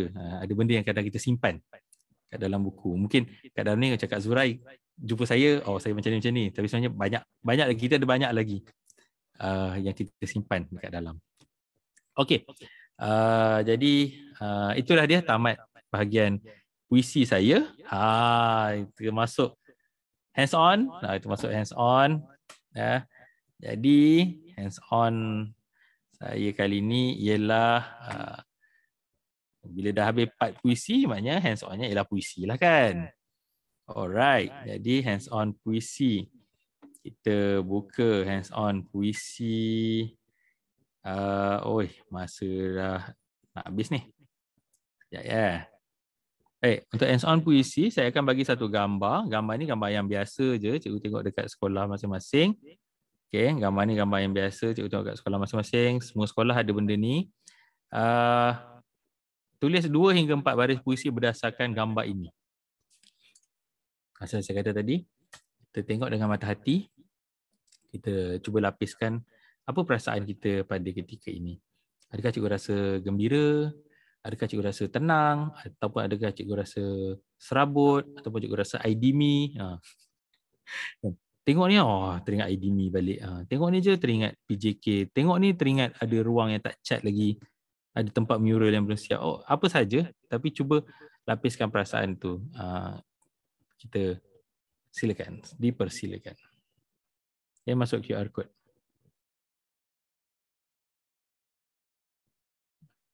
Okay.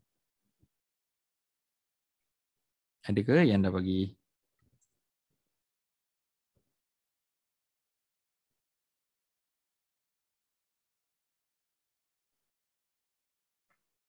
Tenang ribut jiwa. Ini dipanggil irony. Tenang ribut. 2 perkataan yang berbeza tapi diletakkan sekali. Terti nak describe gambar tu jadi puisi blank terus otak. Saya baca kat sini. Ada siapa-siapa ke nak bacakan? Siapa-siapa nak bacakan daripada Cikgu Lee AC? Silakan, kita open mic.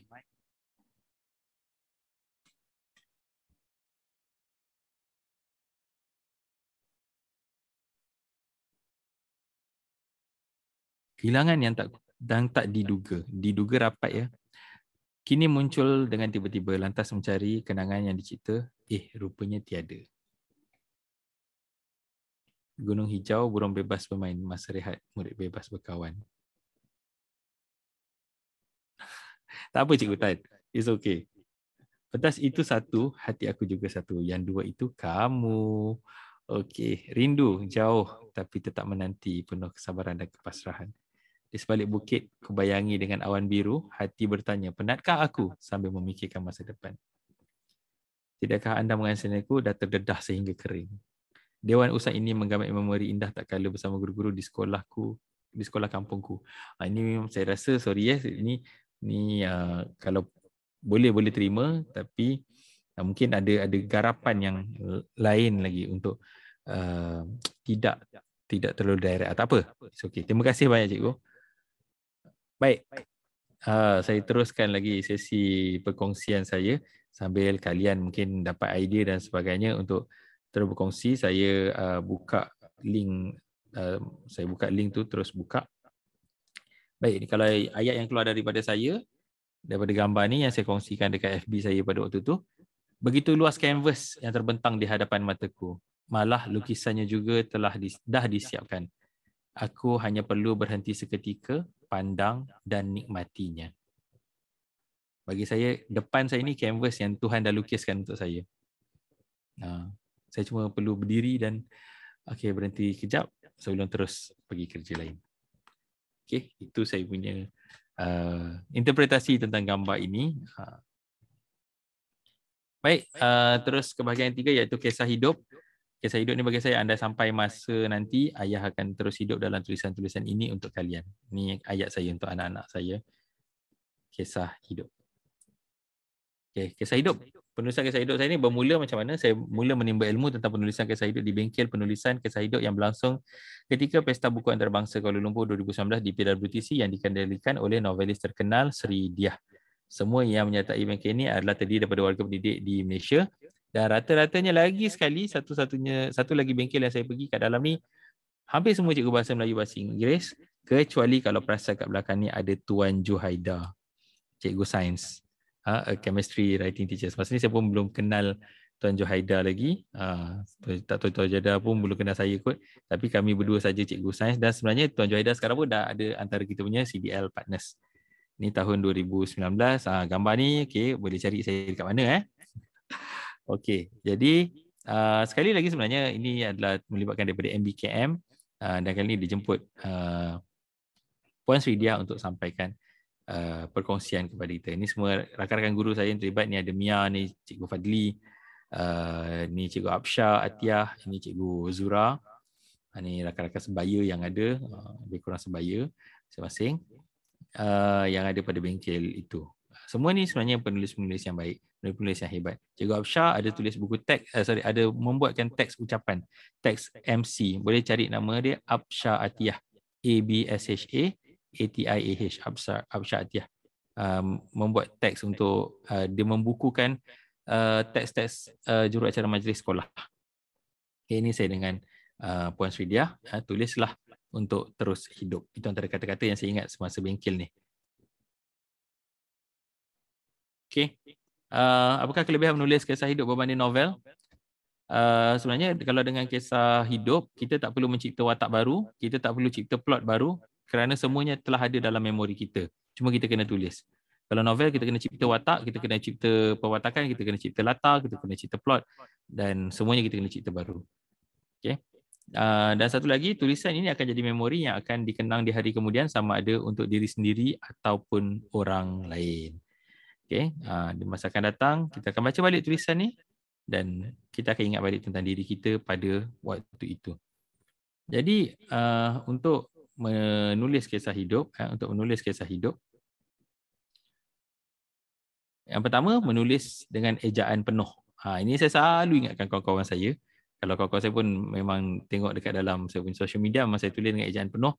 Anak saya sendiri pun bagi tahu WhatsApp dengan saya pun kena ejaan penuh. Jadi mula ejaan penuh, tak tahu bahasa yang betul, baru kita senang buat kerja untuk menulis. Tarik perhatian pembaca dengan hook seperti tajuk, dialog dan ayat yang kecindan. Nanti saya akan kongsikan link Facebook saya. Mungkin itu boleh jadi satu contoh macam mana saya gunakan hook. Sama ada dengan meletakkan tajuk ataupun letakkan dialog sebelum gambar ataupun letak ayat yang kecil dan ayat yang agak kelakar. Saya jarang untuk letak gambar dan tulis macam simpan sini buat kenangan, simpan sini buat kenangan. Saya takut 5 tahun nanti saya tengok balik gambar tu apa kenangan kat gambar ni. Jadi saya tak ingat dah. Jadi antara latihan yang saya buat untuk terus menulis dengan baik adalah menulis di Facebook dengan menggunakan hook untuk dialog, tajuk dan juga ayat yang kecil dan okey, dan juga kita cuba latih diri untuk menulis perenggan yang kecil dan terbahagi dengan baik dari segi plot dia. Okey, juga jangan lupa apa yang Cikgu Bahasa Melayu ajar dulu, pendahuluan, isi, penutup. Itu adalah cara menulis yang betul, itu asas dia, dan yang penting cerita yang jujur. Tulis yang jujur, tulis yang baik-baik, insya-Allah dia akan jadi satu cerita, kisah hidup kita yang baik. Kita pun nak tengok setiap kita ada sisi terang dan sisi gelap, dan sudah tentu kita nak rakamkan sisi terang kita saja supaya dia jadi satu sinaran untuk kita di masa akan datang. Cikgu Bun, Ya saya. Maaf mencela, ada soalan. Hook tu macam mana? Macam tu. Hook tu hook macam pirate punya hook tu. Pancing tu. Mata kail. Hook tu bagi saya mata kail macam tu kan. Macam mana nak cangkuk orang baca. Jadi cangkuk tu saya akan gunakan, biasa saya akan guna 3 lah. Sama ada saya gunakan dialog, saya gunakan tajuk ataupun saya gunakan apa satu lagi ayat yang kecindan. Okey. Ini adalah antara untuk ni saya baru buat 3 ya. Untuk kisah hidup saya ada sekejap ya.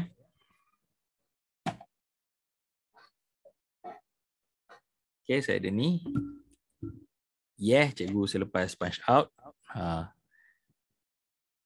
Okey, yang ini adalah dalam ni ada banyak kisah cikgu kat dalam ni. Semuanya tentang apa yang cikgu buat selepas punch out. Ni ada nama-nama cikgu-cikgu yang terlibat.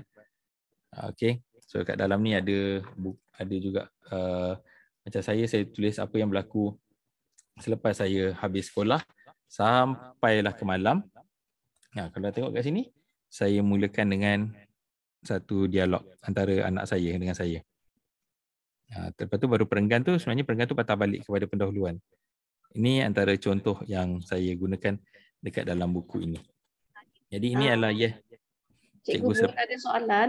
Ya saya. Daripada Cikgu Sarimah, apakah bezanya dengan anekdot? Anekdot lah ni. Ini koleksi anekdot. Anekdot tu kisah hidup kan? Dia kalau tak dia nama dia cerpen. Jadi saya memang menulis anekdot. Anekdot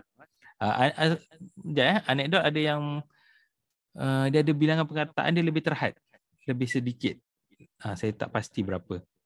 Anekdot pun ada juga saya buat. Nanti saya tunjuk. So ini cikgu selepas punch out, dia sebenarnya kembar dengan ni. Aku bukan Cikgu Syahri dan juga ni Sembilu Kasih Seorang Guru.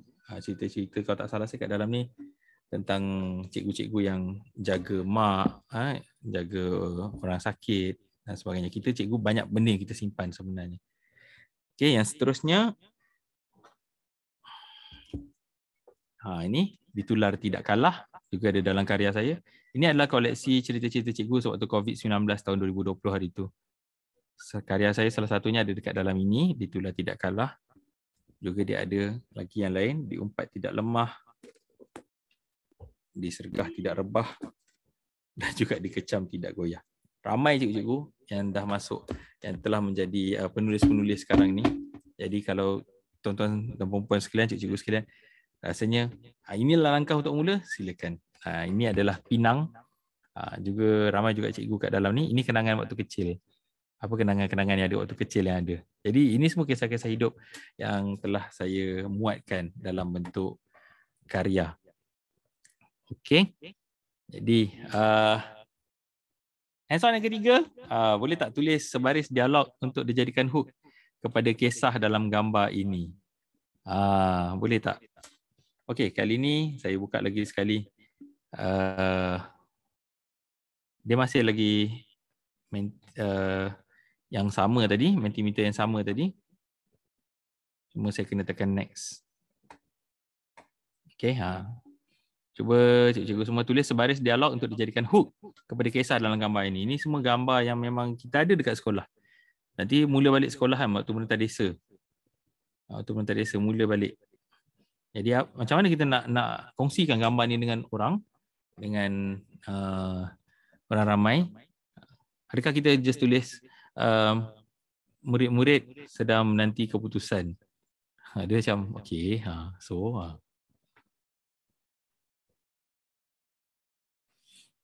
Cuba dapatkan satu dialog Biasa kita tulis tajuk kan. Letak gambar kita tulis tajuk. Cuba buat satu dialog yang membuatkan orang nak baca terus cerita kita lepas tu. Best? Kau rasa rumah mana juara tahun ni? Merah membara, tetap mara, pasti juara. Jadi ayat-ayat macam tu yang akan ditarik orang untuk buat untuk terus baca. Agak-agak siapa juara Okay, so kalau dialog kita kena mula dengan pembuka kata dan habis penutup kata. Dak dikduk apa aja kan. Apa sahaja dialog yang kami juara sama 2 tahun berturut-turut. Dia belagak sikit dan dia agak ofensif kat situ kan. Dia bila kita tengok perkataan yang belagak, biasa kita tak baca terus. Kan? Okay. Inilah zaman kita yang sentiasa berjuang sama-sama. Kalau kita nak menang, kalau kita tak menang, kita kalah. Kalau kita tak kalah, kita menang. Ya, saya suka yang itu. Cikgu sangat cantik hari ni. Itu pun best juga. Dia macam, rupanya budak kat depan tu tengah memuji cikgu yang tengah lalu. Oh, cikgu cantik. Jom selfie. Macam tu. Okey. Kamilah pejuang dan sebagainya. Tunggu cikgu Bun lah. Oh, okey. Cantik, sedap juga yang ni. Tunggu apa ni? Tunggu cikgu Bun lah. Okey. Siapa lagi juara kalau bukan rumah kita kan? So, semua tu ada vibe. Dia ada satu, apa nak kata? Satu perasaan bila orang baca. Okey. Baik. Saya dah nak sampai ke hujung dan saya tambah sikit Kak Zura. Untuk bonus kali ni saya tunjuk tentang penulisan akademik. Saya sebenarnya baru selongkar-selongkar balik. Saya ada satu buku akademik yang mana saya penulis dalam modul ini, terbitan Cemerlang Publications. So itulah wajah saya yang teruja apabila nampak buku saya ada dekat rak di gedung. Bila kita nampak, buku kita lah. So tambah-tambah lagi bila kita nampak nama kita kat bawah tu, saya letak nama saya Bun Hadi Salihin kat situ. Jadi ini adalah satu-satunya setakat ini penerbitan akademik saya.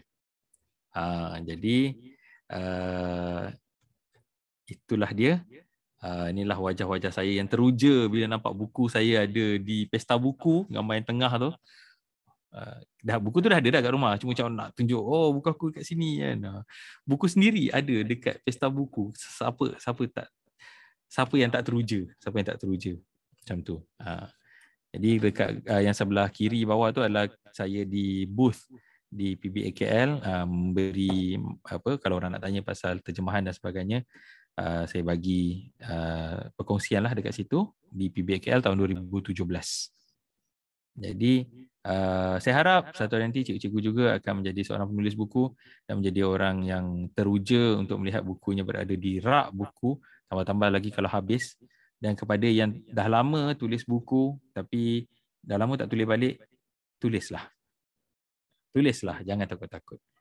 PBAKL 2023, 2024 terus menunggu dan kita akan berada bersama-sama dekat situ. Kita penuhkanlah buku di Malaysia ni dengan karya-karya yang jujur, karya-karya yang baik untuk manfaat kepada seluruh rakyat, insya-Allah. Apa yang kita dapat buat dengan baik, kita buatlah.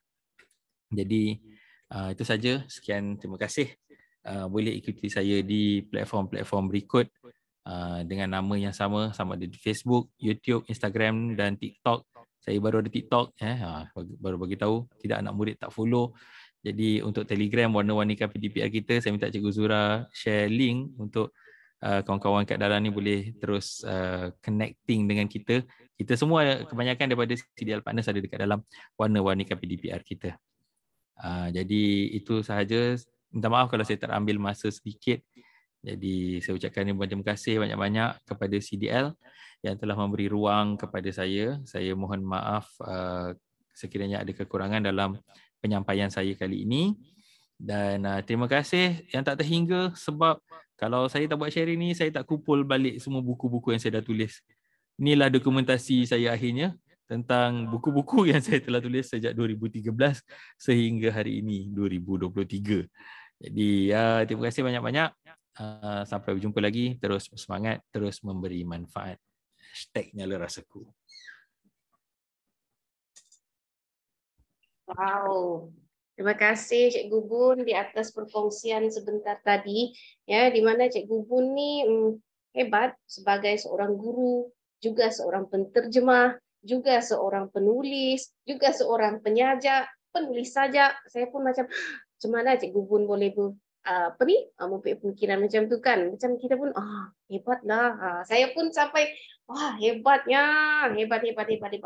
Okey, baiklah, sebelum kita akhiri sesi kita pada hari ini, buat rakan-rakan pendidik yang mana yang baru menyertai kita dalam sesi perkongsian pada hari ini, cikgu-cikgu boleh melihat rakaman Cikgu Bun di rakaman CDL siri 81 di halaman YouTube, halaman YouTube Connecting Dots Learning, Jadi cikgu-cikgu boleh pergi ke YouTube and then cikgu boleh search di situ. Ataupun cikgu-cikgu boleh lihat juga di halaman Sesawang Connecting Dots Learning, Right. So terima kasih Cikgu Bun di atas perkongsian tadi.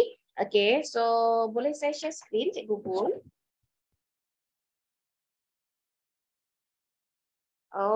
So kita dah nak dekat dah nak habis sesi. Jadi satu lagu cikgu.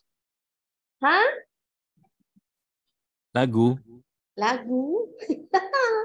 Cuba tengok kat chat, ramai yang minta request tu nyanyi lagu.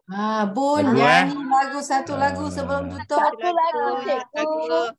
Betul, Cikgu Bun pun pada menyanyi. Okey. Sebaris dua lah. Rindu bayangan. Wow. Bila ku kenang, ku renung gambar wajahmu, kisah yang lalu tak akan berulang lagi. Lupakan saja cerita lama, usah dirayu pada yang tak sudi. Janganlah dinanti pada yang telah pergi, hanya luka lama akan berdarah kembali. Diri kecewa tidak terkata, mengapakah itu disebut lagi? Apalah yang hendak dikata, sudah suratan takdir menentukan. Oh, inilah ragam manusia, manis di bibir, pandai bermain lidah. Itu je. Terima kasih. Hebat Cikgu Bun. Cikgu Bun boleh menyanyi lah. Hebat betul lah. Dekat YouTube menyanyi je. Alright. So sebelum itu, sebelum kita akhiri sesi kita pada hari ini, saya ingin memaklumkan dengan rakan-rakan semua. Izinkan saya share untuk sesi perkongsian pada minggu hadapan, masa yang sama, cuma tarikh yang berbeza. Nantikan untuk siri yang seterusnya, iaitu bersama dengan saya juga. Right. So nantikan untuk siri yang minggu hadapan, iaitu 1, 2, 3 Me and Life. Maksudnya di sini kita akan buat perkongsian bagaimana untuk menghasilkan modul-modul latihan untuk anak murid sebagai persiapan pada minggu hadapan. So macam tadi kan ada yang nak tanya dengan saya bagaimana nak jumpa Cikgu Bun. So rakan-rakan pendidik boleh sahaja scan imbas barcode ini, iaitu untuk masuk ke halaman Telegram warna-warni PDPR kita, ataupun cikgu-cikgu yang mana yang berminat untuk menjadi seorang penulis, mungkin tidak tahu macam mana nak memulakan langkah menjadi seorang penulis tu, macam mana nak membuat penulisan ataupun anekdot dan sebagainya, cikgu-cikgu boleh pergi ke Facebook Facebook Cikgu Bun Hadi Salihin. So cikgu-cikgu boleh tengok macam ni lah Alright. Okay, boleh cikgu-cikgu? Okay, so kita dah sampai ke sesi seterusnya. Jadi suka saya ingin mempersilakan rakan-rakan semua untuk membuka kamera untuk sesi bergambar pada hari ini. Ya, dan jangan lupa juga, kita telah kongsikan pautan kehadiran,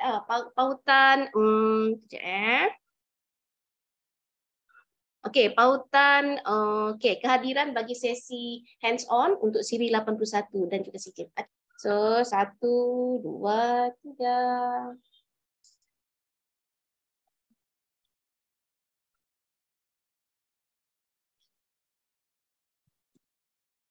Okay, next.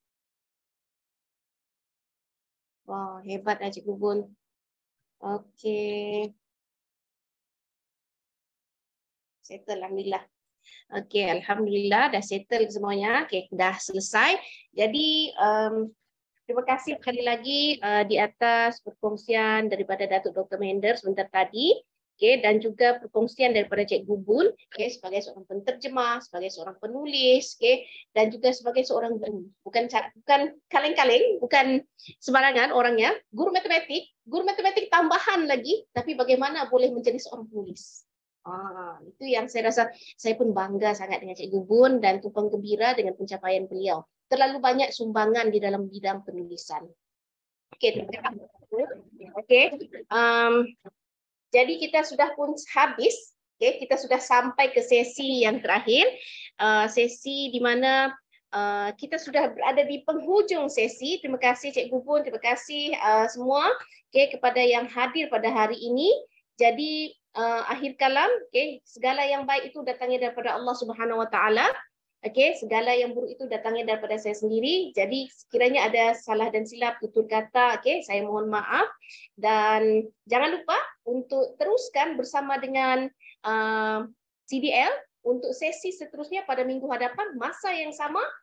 Dan juga pautan akan diberikan insya-Allah pada minggu hadapan. Jangan lupa follow kami rapat-rapat, dan juga siap-siaplah tetapkan tarikh di dalam Google Calendar itu sahaja daripada saya. Assalamualaikum warahmatullahi wabarakatuh dan selamat petang semua. Bye semua.